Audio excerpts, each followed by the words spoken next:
உடற்பருமன் அதிகமாக இருந்து உடல் எடை குறைக்க ட்ரை பண்ணுற ஒரு சிலர் வந்து அவங்க சாப்பிட்ற அளவு வந்து ரொம்ப குறைச்சி சாப்பிட்றது. அதாவது 4 இட்லி 5 இட்லி சாப்பிட்றவங்க 2 இட்லி சாப்பிட்றது, இல்லை 4 தோசை சாப்பிட்றவங்க வந்து 1 தோசை 1.5 தோசை சாப்பிட்றது, இந்த மாதிரி பண்ணுறாங்க. அதே மாதிரி சில நேரங்களில் வந்து சாப்பிட்றதே விட்டுறாங்க. அதாவது காலையிலையோ மதியமோ வந்து சாப்பிடாமலே விட்டுறாங்க.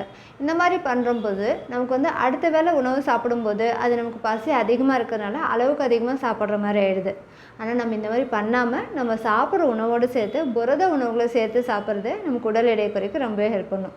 இந்த புரத உணவுகள் உடல் எடை குறைக்க எப்படி ஹெல்ப் பண்ணுதுன்னு பார்த்தோம்னா, இந்த புரத உணவுகள் நமக்கு பசியை தூண்டுற ஹார்மோனை குறைக்குது. இந்த புரத உணவுகள் வந்து நமக்கு மெதுவாக ஜீரணமாகி ரொம்ப நேரம் வயிறு ஃபுல்லாக இருக்கிற மாதிரியான உணர்வை கொடுக்கறதுனால நம்ம அடிக்கடி சாப்பிட்றத குறைக்குது. அதேமாதிரி இந்த புரத உணவுகள் ஜீரணமாக அதிக கலோரிகள் தேவைப்படுறதால அதிக கலோரிகளும் எரிக்கப்படுது.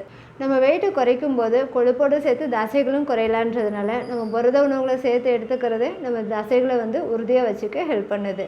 ஸோ வெறுமனே வந்து உணவோட அளவு மட்டும் குறைக்காமல் நம்ம சாப்பிட்ற உணவோட புரத உணவுகளை அதிகமாக சேர்த்து எடுத்துக்கும் போது, அதாவது முக்கியமாக வந்து சிக்கன், மீன், முட்டை, பருப்பு வகைகள்னு பார்த்தோம்னா துவரம்பருப்பு, பாசிப்பயிறு, கொண்டக்கடலை, கருப்புளுந்து, அதேமாதிரி பால் பொருட்களான பன்னீர், இதெல்லாம் நம்ம சேர்த்து எடுத்துக்கிறது நமக்கு உடல் எடையை குறைக்க ரொம்பவே ஹெல்ப் பண்ணும்.